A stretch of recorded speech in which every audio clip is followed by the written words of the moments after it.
ಬಂಧುಗಳೇ ನಮಸ್ಕಾರ. ಹೇಗಿದ್ದೀರಾ ಎಲ್ಲರೂ? ನಾನು ವನಜಾ ಮಲ್ನಾಡು.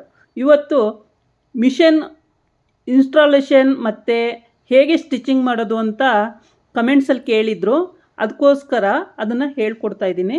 ಹೇಗೆ ಮಾಡ್ಬೋದು ಅನ್ನೋದನ್ನು ನಾನಿವಾಗ ನಿಮಗೆ ತೋರಿಸ್ತಾ ಇದ್ದೀನಿ, ನೋಡ್ಕೊಳ್ಳಿ. ಈ ಪ್ಲೇಟ್ಸನ್ನು ಹೇಗೆ ಹಾಕೋದು, ಮತ್ತು ದಾರನ ಹೇಗೆ ತಗೊಳ್ಳೋದು, ಮತ್ತು ಪ್ಲೇಟ್ಸ್ ಚೇಂಜ್ ಮಾಡೋದು ಹೇಗೆ, ಮತ್ತು ಬಾಬಿನ ಹೇಗೆ ಹಾಕಬೇಕು, ಕೇಸ್ ಹೇಗೆ ಹಾಕಬೇಕು, ಸೂಜಿ ಹೇಗೆ ಹಾಕೋಬೇಕು ಅನ್ನೋದನ್ನು ಪ್ರತಿಯೊಂದು ಮಾಹಿತಿನೂ ನಿಮಗೆ ನಾನು ಕೊಡ್ತಾಯಿದ್ದೀನಿ. ಇವಾಗ ನಾನು ಜಿಗ್ಜಾಗ್ದು ಪ್ಲೇಟ್ ಹಾಕಿದ್ದೀನಿ. ಜಿಗ್ಜಾಗ್ ಪ್ಲೇಟನ್ನಲ್ಲಿ ಲೈಲಾನ್ ಥ್ರೆಡ್ ಹಾಕಿದ್ದೀನಿ. ಆ ಲೈಲಾನ್ ಥ್ರೆಡ್ನಲ್ಲಿ ಹೇಗೆ ಜಿಗ್ಜಾಗ್ ಮಾಡೋದು ಅನ್ನೋದನ್ನು ಫಸ್ಟು ನಿಮಗೆ ತೋರಿಸ್ಬಿಡ್ತೀನಿ. ಅದನ್ನು ನೋಡ್ಕೊಳ್ಳಿ. ಅದಾದ ಮೇಲೆ ನಾನು ನಿಮಗೆ ಪ್ಲೇಟ್ ಹೇಗೆ ಚೇಂಜ್ ಮಾಡೋದು, ಮತ್ತು ಬಾಬಿನ ಹೇಗೆ ಚೇಂಜ್ ಮಾಡೋದು, ಸೂಜಿ ಹೇಗೆ ಹಾಕೋದು ಅದನ್ನು ನಾನು ನಿಮಗೆ ಹೇಳ್ಕೊಡ್ತೀನಿ. ಇವಾಗ ಜಿಗ್ಜಾಗ್ ಮಾಡೋದಕ್ಕೆ ನಾನು ಬಟ್ಟೆ ತಗೊಂಡಿದ್ದೀನಿ. ಈ ಥ್ರೆಡ್ಡನ್ನು ಹೀಗೆ ಎಳೆದು ಇಟ್ಕೊಳ್ಬೇಕು. ಲೆಫ್ಟ್ ಹ್ಯಾಂಡಲ್ಲಿ ಎಳೆದು ಇಟ್ಕೊಳ್ಳಿ. ಎಳೆದು ಇಟ್ಕೊಂಡು ಸ್ವಲ್ಪ ಸ್ಟಿಚ್ ಮಾಡ್ಕೊಳ್ಳಿ. ಒಂಚೂರು ಅದು ಕರೆಕ್ಟು ಕೂರಬೇಕು. ಅಲ್ಲಿವರೆಗೆ ಅದನ್ನು ಸ್ಟಿಚ್ ಮಾಡ್ಕೊಂಡಾದಮೇಲೆ ಸ್ವಲ್ಪ ಮೂವ್ ಮಾಡಿ, ಬಟ್ಟೆನ ಮೂವ್ ಮಾಡಿಬಿಟ್ಟು ಹಾಗೆ ಮೂವ್ ಮಾಡಿಬಿಟ್ಟು ಅಲ್ಲಿಗೆ ಕೊಟ್ಟರೆ ಅದು ಇವಾಗ ಪೆಟ್ಲು ಮಾಡಿದ್ರೆ ಸ್ಟಿಚ್ ಆಗುತ್ತೆ. ಈಗ ರೌಂಡ್ ಮಾಡಿಕೊಂಡು ಬಟ್ಟೆನ ರೌಂಡ್ ಮಾಡಿಕೊಂಡು ಹೇಗೆ ಜಿಗ್ಜಾಗ್ ಮಾಡೋದು ಅನ್ನೋದನ್ನು ನಾನು ನಿಮಗೆ ತೋರಿಸ್ತಾ ಇದ್ದೀನಿ. ನೋಡಿ, ಹೀಗೆ ಈಸಿ ಮೆಥಡಲ್ಲೇ ನೀವು ಒಂದು ಸಲ ಅದು ಲಾಕ್ ಆಗೋವರೆಗೆ ಲಾಕ್ ಆದಮೇಲೆ ನೀಟಾಗಿ ಜಿಗ್ಜಾಗ್ ಮಾಡಿಕೊಂಡು ಹೋಗ್ಬೋದು. ತುಂಬ ಹತ್ತಿರದಿಂದ ನಾನು ತೋರಿಸ್ತಾ ಇದ್ದೀನಿ. ನೋಡಿ ಎಷ್ಟು ನೀಟಾಗಿ ಬರ್ತಾಯಿದೆ. ಲೈಲಾನ್ ಥ್ರೆಡ್ಡಲ್ಲೇ ಗಟ್ಟಿಮುಟ್ಟಾಗಿ ಬರುತ್ತೆ. ಮಾಮೂಲಿ ಕಾಟನ್ ಥ್ರೆಡ್ ಬೇಕು ಅಂತ ಏನಿಲ್ಲ, ಲೈಲಾನ್ ಥ್ರೆಡ್ಡಲ್ಲೇ ಬರುತ್ತೆ.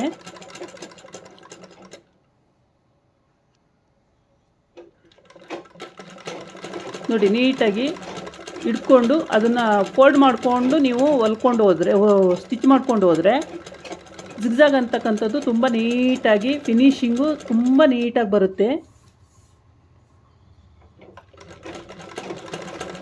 ನೋಡಿ ಎಷ್ಟು ನೀಟಾಗಿ ಬರುತ್ತೆ ಅಂದರೆ ಒಂದು ಚೂರು ಆ ಕಡೆ ಈ ಕಡೆ ಹೋಗಲ್ಲ, ಅಷ್ಟು ನೀಟಾಗಿ ಬರುತ್ತೆ.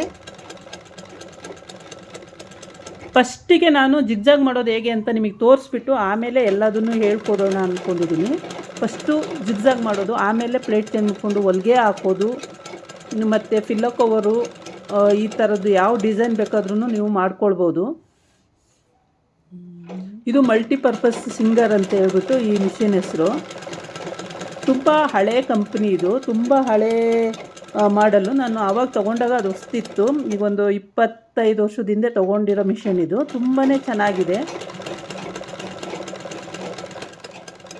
ನೀಟ್ ಬಾಳಿಕೆ ಬಂದಿದೆ. ಎಷ್ಟು ನೀಟಾಗಿ ಬಾಳಿಕೆ ಬಂದಿದೆ ಅಂದರೆ ಒಂದು 2-3 ಸಲ ಓರಲ್ ಮಾಡಿಸಿದ್ದೀನಿ, ಅಷ್ಟು ಬಿಟ್ಟರೆ ಇನ್ನೇನು ಇದಕ್ಕೆ ಖರ್ಚಂತೂ ನಾನು ಎಷ್ಟು ಮಾಡಿಲ್ಲ. ತುಂಬ ನಾನು ಸ್ಟಿಚ್ ಮಾಡಿದ್ದೀನಿ, ತುಂಬ ಜಿಗ್ಜಾಗ್ ಮಾಡಿದ್ದೀನಿ, ಡಿಸೈನ್ಸ್ ಎಲ್ಲ ಮಾಡಿದ್ದೀನಿ. ನೋಡಿ, ಈ ರೀತಿ ಲಾಕ್ ಮಾಡಬೇಕು. ಸ್ವಲ್ಪ ತಿರುಗಿಸಿ ಬಟ್ಟೆನ ಲಾಕ್ ಮಾಡಿಕೊಂಡು ಆಮೇಲೆ ಒಂದು ಸ್ವಲ್ಪ ದಾರ ಬಿಟ್ಕೊಂಡು ಗಂಟು ಹಾಕ್ಕೋಬೇಕು. ಆ ಗಂಟು ನಿಮಗೆ ಅಲ್ಲಿ ಸ್ವಲ್ಪ ವೀಡಿಯೋ ಕ್ರಾಸ್ ಆಗಿದೆ, ಗಂಟು ತೋರಿಸ್ತಾ ಇಲ್ಲ. ಗಂಟು ಹಾಕ್ಕೊಂಡು ಲಾಕ್ ಮಾಡಿಬಿಡಿ. ಅದನ್ನು ಲಾಕ್ ಮಾಡಿ ಎಕ್ಸ್ಟ್ರಾ ಬಂದಿದ್ದನ್ನು ಕಟ್ ಮಾಡ್ಕೊಬಿಡಿ.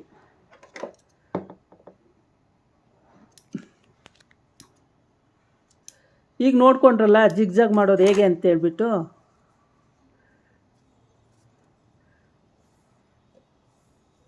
ನೋಡಿ ಎಷ್ಟು ನೀಟ್ ಫಿನಿಶಿಂಗ್ ಬಂದಿದೆ. ನೋಡಿ, ನೀಟಾಗಿ ಬಂದಿದೆ. ಯಾವುದು ನಾವು ಕ್ಲಾತ್ ತೊಗೊಂಡಿರ್ತೀವೋ ಅದೇ ಥರ ಕಾಣುತ್ತೆ. ಲೈಲಾನ್ ಥ್ರೆಡ್ಡಲ್ಲಿ ನಾವು ಥ್ರೆಡ್ ತೊಗೊಂಡ್ರೆ, ಕಾಟನ್ ಥ್ರೆಡ್ ತೊಗೊಂಡ್ರೆ ಮಾತ್ರ ನಿಮಗೆ ಡಿಫ್ರೆಂಟ್ ಗೊತ್ತಾಗೋದು. ಇದೇ ಕಲರ್ ಬಟ್ಟೆಗೆ ಇದೇ ಕಲರ್ ಥ್ರೆಡ್ ಬೇಕು ಅಂತೇಳಿ. ಲೈಲಾನ್ ಥ್ರೆಡ್ಡಲ್ಲಿ ಒಂದು ಸಲ ಹಾಕೊಂಡ್ಬಿಟ್ರೆ ಫುಲ್ಲು ಅದು ಖಾಲಿ ಆಗೋವರೆಗೂ ನಾವು ಮಾಡ್ಕೊಂಡು ಹೋಗ್ತಲೇ ಇರ್ಬೋದು. ಇವಾಗ ಮಿಷನ್ನ ಹೇಗೆ ಬಿಚ್ಕೊಳ್ಳೋದು ಹೇಗೆ, ಮತ್ತು ಅದು ಇನ್ಸ್ಟಾಲ್ ಮಾಡ್ಕೊಳ್ಳೋದು ಹೇಗೆ, ಮತ್ತು ಅದು ಪ್ಲೇಟ್ ಹೇಗೆ ಚೇಂಜ್ ಮಾಡ್ಕೋಬೇಕು ಅನ್ನೋದನ್ನೆಲ್ಲ ನಾನು ಇವಾಗ ತೋರಿಸ್ತೀನಿ. ನೋಡಿ,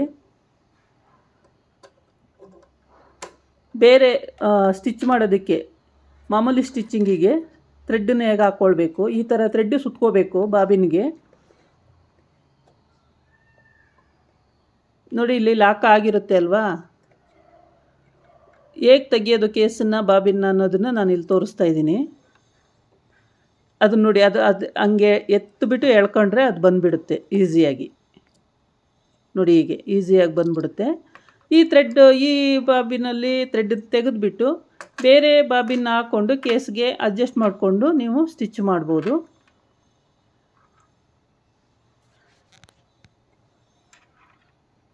ನೀಟಾಗಿ ನೋಡಿ ಸ್ಟಿಚ್ ಮಾಡ್ಕೊಂಡು ಹೋಗ್ಬೋದು. ಈಗ ಈ ದಾರನ ಹಾಕ್ಕೊಂಡು ಅದಕ್ಕೆ ನಿಮ್ಗೆ ಯಾವುದು ಕಲರ್ ಕಾಂಬಿನೇಷನ್ ಯಾವುದು ಬೇಕೋ ಆ ದಾರನ ಹಾಕ್ಕೋಬೋದು.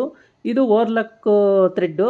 ನೀವು ಮಾಮೂಲಿ ಕಾಟನ್ ಥ್ರೆಡ್ ಹಾಕ್ಕೊಳ್ಬೋದು, ಓರ್ಲಕ್ ಥ್ರೆಡ್ ಹಾಕ್ಕೊಬೋದು, ಲೈಲಾನ್ ಥ್ರೆಡ್ ಹಾಕ್ಕೊಳ್ಬೋದು. ಎಲ್ಲ ಥ್ರೆಡ್ಡನ್ನು ಹಾಕ್ಕೊಂಡು ನೀವು ಜಿಗ್ಜಾಗ್ ಮಾಡ್ಬೋದು. ಮತ್ತು ಹೊಲಿಗೆ ಕೂಡ ಮಾಡ್ಕೊಳ್ಬೋದು, ಜಿಗ್ಜಾಗ್ ಕೂಡ ಮಾಡ್ಕೊಳ್ಬೋದು, ಓರ್ಲಕ್ ಕೂಡ ಮಾಡ್ಕೊಳ್ಬೋದು. ಬ್ಲೌಸು ಸೈಡಿಗೆ ಬಿಚ್ಕೊಂಡು ಹೋಗುತ್ತೆ ಅಂತ ಇರುತ್ತೆ ಅಲ್ಲ, ಅದಕ್ಕೆ ಓರ್ಲಕ್ಕು ಕೂಡ ಈ ಪ್ಲೇಟನ್ನು ಚೇಂಜ್ ಮಾಡಿಕೊಂಡು ಓರ್ಲಕ್ ಮಾಡ್ಕೊಳ್ಬೇಕು. ಜಿಗ್ಜಾಗ್ ಪ್ಲೇಟಲ್ಲಿ ಬರೋಲ್ಲ, ಈ ಪ್ಲೇಟನ್ನು ಚೇಂಜ್ ಮಾಡ್ಕೊಳ್ಬೇಕಾಗತ್ತೆ. ಮಾಮೂಲಿ ನಾವೇನು ಹೊಲಿಗೆಗೆ ಅಂತ ಹೇಳಿದ್ದೀವೋ, ಹೊಲಿಗೆ ಮತ್ತು ಈ ಥರ ಡಿಸೈನ್ ಮಾಡೋದಕ್ಕೆಲ್ಲ ಆಗುತ್ತೆ ಅಂತ ಹೇಳಿದ್ದೀವೋ ಅದನ್ನು ಮಾತ್ರ ಚೇಂಜ್ ಮಾಡ್ಕೊಳ್ಬೇಕು. ಇದು ಮಾತ್ರ ಜಿಗ್ಜಾಗ್ ಮಾತ್ರ ಇದು ಯೂಸ್ಫುಲ್ ಆಗುತ್ತೆ, ಇನ್ನೇನಕ್ಕೂ ಇದು ಬರೋದಿಲ್ಲ. ಅದು ಲೈಲಾನ್ ಥ್ರೆಡ್ಡು. ಎಷ್ಟು ಬೇಕಾಗುತ್ತೋ ಹಂಗೆ ನೀವು ನೋಡಿ ಎಲ್ಲೆಲ್ಲ ಹಾಕ್ಕೊಳ್ಬೇಕು ಅನ್ನೋದನ್ನು ನಾನು ತೋರಿಸ್ಕೊಂಡು ಹೋಗಿದ್ದೀನಿ. ಈ ರೀತಿ ಬರಬೇಕು, ಇಲ್ಲಿ ಇದ್ರೊಳಗಡೆ ಹೋಗಬೇಕು. ಅದಾದಮೇಲೆ ಮತ್ತೆ ಇಲ್ಲೊಂದು ಇದಿರುತ್ತೆ, ಅದರೊಳಗೆ ತೊಗೊಂಡು ನೋಡಿ ಇಲ್ಲಿ ತೊಗೊಂಡು ಇಲ್ಲಿ ಒಂದು ಹುಕ್ಕಿರುತ್ತೆ, ಆ ಹುಕ್ಕಿಗೆ ಪೋಣಿಸ್ಕೋಬೇಕು. ಪೋಣಿಸ್ಕೊಂಡು ಮತ್ತೆ ಇಲ್ಲೊಂದು ಹುಕ್ಕಿರುತ್ತೆ, ಆ ಹುಕ್ಕಿಗೆ ಸೇರಿಸ್ಕೊಂಡು ಸೀದಾ ಡೈರೆಕ್ಟು ಸೂಜಿಗೆ ಪೋಣಿಸ್ಕೊಳ್ಬೇಕಾಗತ್ತೆ. ಈ ಸ್ಟ್ರೈಟ್ ಸೂಜಿಗೆ ನೀವು ಈ ದಾರನ ಅಥವಾ ಲೈಲಾನ್ ಥ್ರೆಡ್ ಆದರೂ ಸರಿ ಅಥವಾ ಕಾಟನ್ ಥ್ರೆಡ್ ಆದರೂ ಸರಿ ಇದಕ್ಕೆ ಪೋಣಿಸ್ಕೋಬೇಕು. ನೀವು ಪೋಣಿಸ್ಕೊಂಡು ಅದಾದಮೇಲೆ ನೀವು ಇದಕ್ಕೆ ಈ ಥರ ಇನ್ನೊಂದನ್ನು, ಇದು ಜಿಗ್ಜಾಗ್ ಮಿಷನ್ದು, ಇದು ಮಾಮೂಲಿ ಹೊಲಿಗೆದು. ಇದನ್ನು ನೀವು ಚೇಂಜ್ ಮಾಡ್ಕೊಳ್ಬೋದು, ಚೇಂಜ್ ಮಾಡಿಕೊಂಡು ಹೊಲಿಬೋದು. ಈ ಥರ ಥ್ರೆಡ್ಡನ್ನು ಸುತ್ಕೊಳ್ಳಿ. ಬಾಬಿನ್ಗಳಿದ್ದರೆ ಕೇಸು ಬಾಬಿನ್ಗಳು ಎಕ್ಸ್ಟ್ರಾ ಇರಲಿ. ಕೇಸು ಕೂಡ ಎಕ್ಸ್ಟ್ರಾ ಒಂದು ತಂದಿಟ್ಕೊಂಡಿರಿ. ಬಾಬಿನ್ಗಳು ಕೂಡ ಒಂದು ಡಜನ್ ಗಟ್ಟಲೆ ತಂದಿಟ್ಕೊಂಡ್ರೆ ನಿಮಗೆ ಅನುಕೂಲ ಆಗುತ್ತೆ. ಈ ಥರ ಸ್ಕ್ರೂ ಡ್ರೈವರ್ ಬರುತ್ತೆ, ಸ್ಕ್ರೂ ಡ್ರೈವರಿಂದ ಇಲ್ಲಿ ತೋರಿಸ್ತೀನಿ ನೋಡಿ, ಇಲ್ಲಿ ಬಿಚ್ಚಬೇಕು. ಇಲ್ಲಿ ಇದು ಕೊಟ್ಟಿರ್ತಾನೆ, ಇಲ್ಲಿ ಇದನ್ನು ಬಿಚ್ಕೊಂಡು ಇದನ್ನು ಇಲ್ಲಿಗೆ ಹಾಕ್ಕೋಬೇಕು. ಇದನ್ನು ಜಾಸ್ತಿ ಕಡಿಮೆ ಅಂತ ಇರಲ್ಲ, ಯಾಕೆಂದರೆ ಇದು ಫುಲ್ ಇಲ್ಲೇ ಫಿಕ್ಸಿಂಗ್ ಇರುತ್ತೆ. ಹಂಗಾಗಿ ನಿಮಗೇನು ಇಲ್ಲಿ ಜಾಸ್ತಿ ಹಾಕಬೇಕು ಕಡಿಮೆ ಹಾಕಬೇಕು ಅಂತ ಏನಿರಲ್ಲ. ಈ ರೀತಿ ಹಾಕಿದ ಮೇಲೆ ನೀವಿಲ್ಲಿ ಈ ಥರ ಬೆರಳಿಟ್ಟರೆ ಬೆರಳಿಗೆ ತಾಕಿದ್ರೆ ಸಾಕು, ಕರೆಕ್ಟ್ ಸೂಜಿ ಅದ್ರ ಇದಕ್ಕೆ ಕೂತಿರುತ್ತೆ ಹೊಲಿಗೆಗೆ. ಮತ್ತೇನು ವ್ಯತ್ಯಾಸ ಇಲ್ಲ. ಹಿಂಗಿಟ್ಟಾಗ ನಿಮಗೆ ಗೊತ್ತಾಗುತ್ತೆ. ಹೊಲಿಗೆ ಇಲ್ಲಿಗೆ ತಾಕಿದ್ರೆ ಸಾಕಾಗುತ್ತೆ. ಆವಾಗ ನಿಮಗೆ ಇದು ಕರೆಕ್ಟ್ ಇದೆ, ಹೊಲಿಗೆ ಕರೆಕ್ಟ್ ಬರುತ್ತೆ ಅನ್ನೋದು ಗೊತ್ತಾಗುತ್ತೆ. ಓಕೆನಾ? ಮತ್ತು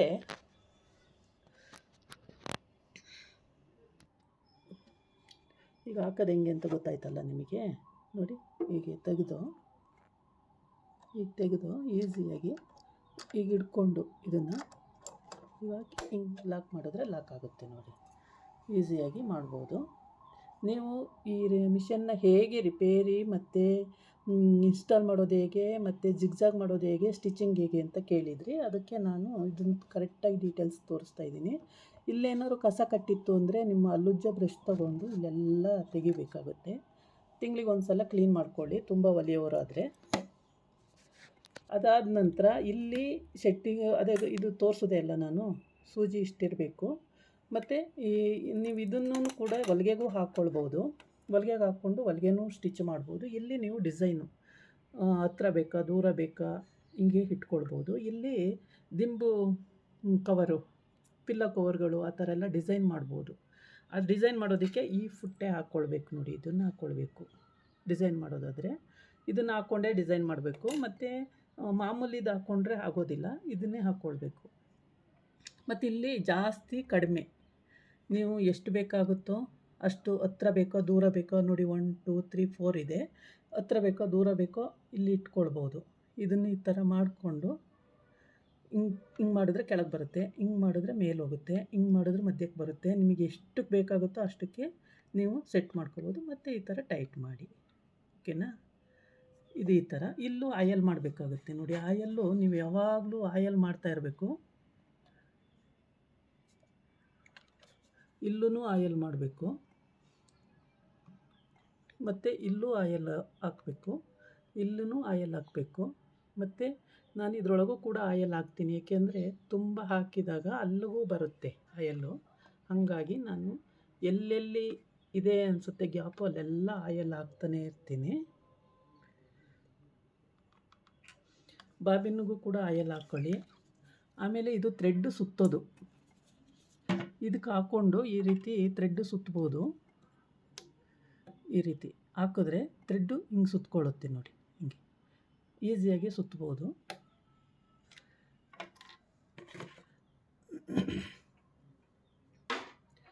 ಅದಾದ ನಂತರ ಈ ಥರ ಬೆಲ್ಟು ಮಿಷನಿಗೆ ಬಂದೇ ಇರುತ್ತೆ. ನಾನು ಹೊಲ್ದು ಹಾಕ್ಕೊಂಡಿದ್ದೀನಿ ಬೆಲ್ಟು. ನೀವು ಹೊಸ ಬೆಲ್ಟು ಬೇಕಾದರೆ ತಂದು ಹಾಕ್ಕೊಳ್ಬೋದು. ತಂದು ಹಾಕ್ಕೊಂಡು ಸ್ವಲ್ಪ ಸೂಜಿನಲ್ಲಿ ದಾರ ತೆಗೆದು ನೀವು ಇದನ್ನು ಪೆಟ್ಲು ಮಾಡಬೇಕು ಫಸ್ಟು, ಅದು ಸ್ವಲ್ಪ ಇದು ಬರೋವರೆಗೂ. ಅದಾದಮೇಲೆ ನೀವು ಸ್ಟಿಚ್ ಮಾಡೋಕ್ಕೆ ರೆಡಿ ಮಾಡ್ಕೊಳ್ಬೇಕಾಗತ್ತೆ. ಆಮೇಲೆ ಆಯಲ್ ಇನ್ನೆಲ್ಲೆಲ್ಲಿಗೆ ಹಾಕಬೇಕು ಅಂತ ನಾನು ತೋರಿಸ್ತೀನಿ ನೋಡಿ. ನೋಡಿ, ಇಲ್ಲಿಗೂ ಕೂಡ ಆಯಲ್ ಹಾಕಬೇಕು, ಇಲ್ಲಿಗೂ ಆಯಲ್ ಹಾಕಬೇಕು, ಓಕೆ. ಆಮೇಲೆ ಇಲ್ಲಿಗೆ ಹಾಕಬೇಕು ಆಯಲ್ಲು, ಇಲ್ಲಿಗೆಲ್ಲ ಆಯಲ್ ಹಾಕಬೇಕಾಗುತ್ತೆ. ಆಮೇಲೆ ಅಲ್ಲಿ ಇದೆ ನೋಡಿ, ಅಲ್ಲಿಗೂ ಆಯಲ್ ಹಾಕಬೇಕು.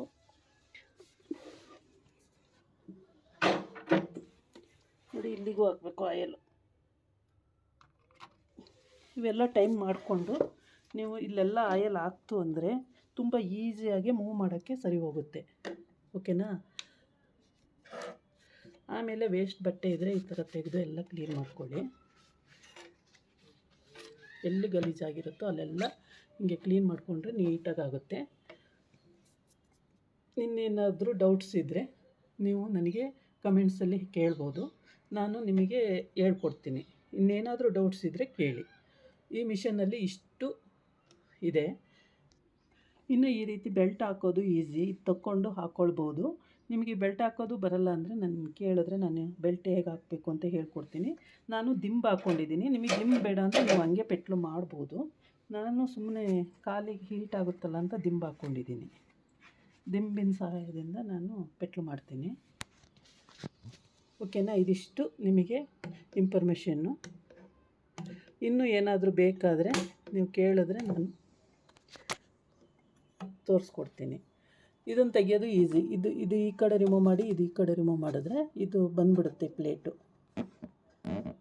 ನೋಡಿ. ಇದು ಈ ಕಡೆ ರಿಮೂವ್ ಮಾಡಿ, ಮತ್ತು ಇದೊಂದು ಇದೆಯಲ್ಲ ಇದನ್ನು ಈ ಕಡೆ ರಿಮೂವ್ ಮಾಡಿದ್ರೆ ಈ ಪ್ಲೇಟ್ ಫುಲ್ ಬರುತ್ತೆ. ನೀವು ಕ್ಲೀನ್ ಮಾಡ್ಕೋಬೋದು, ಆರಾಮಾಗಿ ಕ್ಲೀನ್ ಮಾಡ್ಕೋಬೋದು. ಒಂದು ಚೂರು ಎಲ್ಲೂ ಡಸ್ಟ್ ಇಲ್ದಂಗೆ ನೀಟಾಗಿ ಕ್ಲೀನ್ ಮಾಡ್ಕೊಳ್ಬೋದು, ಏನೂ ಪ್ರಾಬ್ಲಮ್ ಇಲ್ಲ. ಈ ಥರನೇ ಮಾಡ್ಕೊಳ್ಳಿ. ಮತ್ತು ಆಯಲ್ ಆವಾಗವಾಗ ಹಾಕ್ತಾ ಇರಬೇಕು. ಆಯಲ್ನ ನೀವು ಕಡಿಮೆ ಮಾಡೋಂಗೇ ಇಲ್ಲ, ಆಯಲ್ ಹಾಕ್ತಾನೇ ಇರಬೇಕಾಗುತ್ತೆ. ಯಾವಾಗಲೂ ಆಯಲ್ ಹಾಕ್ತಾನೇ ಇರಬೇಕು. ಬಟ್ಟೆ ಸ್ಟಿಚ್ ಮಾಡಿ ನೀವು ಮೇಲೆ ಏಳುವಾಗ ಆಯಲ್ಲು ಹಾಕಿನೇ ನೀವು ಮೇಲೆ ಹೇಳ್ಬಿಟ್ಟು ಮತ್ತು ಮುಚ್ಚಬೇಕಾಗತ್ತೆ.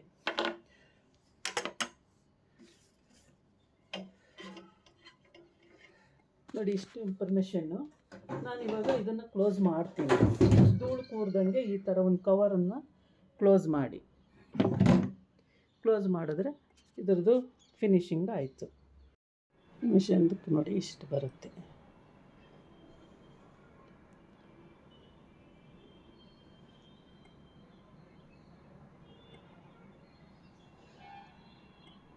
ದಿನಕ್ಕೊಂದು 30 ಸ್ಯಾರಿವರೆಗೂ ಜಿಗ್ಜಾಗ್ ಮಾಡ್ಬೋದು. ಜಿಗ್ಜಾಗ್ ಮಾಡಿ ನೀವು ದುಡ್ಕೊಳ್ಬೋದು, ಮೇಂಟೆನೆನ್ಸ್ ಮಾಡ್ಬೋದು ಮನೆಯಲ್ಲಿ. ಮತ್ತು ಪಿಲ್ಲೋ ಕವರು ಡಿಸೈನ್ ಮಾಡ್ಬೋದು. ಇಷ್ಟೊಂದು ಡಿಸೈನ್ ಇದೆ ನೋಡಿ, ಈ ಡಿಸೈನ್ ಎಲ್ಲ ನೀವು ಕೂಡ ಮಾಡ್ಬೋದು. ಈ ಡಿಸೈನಿಂದ ಹಿಂಗೆ ಇಟ್ಕೊಂಡ್ರೆ ಇದೆಯಲ್ಲ, ಇದನ್ನು ತಿರುಗಿಸ್ಕೊಂಡು ಇಟ್ಕೊಂಡ್ರೆ ಈ ಡಿಸೈನ್ಸ್ ಎಲ್ಲ ಬರುತ್ತೆ. ಎಲ್ಲ ಕೂಡ ಮಾಡ್ಕೊಳ್ಬೋದು. ಸ್ಟಿಚಿಂಗ್ ಮಾಡ್ಬೋದು, ಮಾಮೂಲಿ ಹೊಲಿಗೆ ಅದನ್ನು ಕೂಡ ಮಾಡ್ಕೊಳ್ಬೋದು.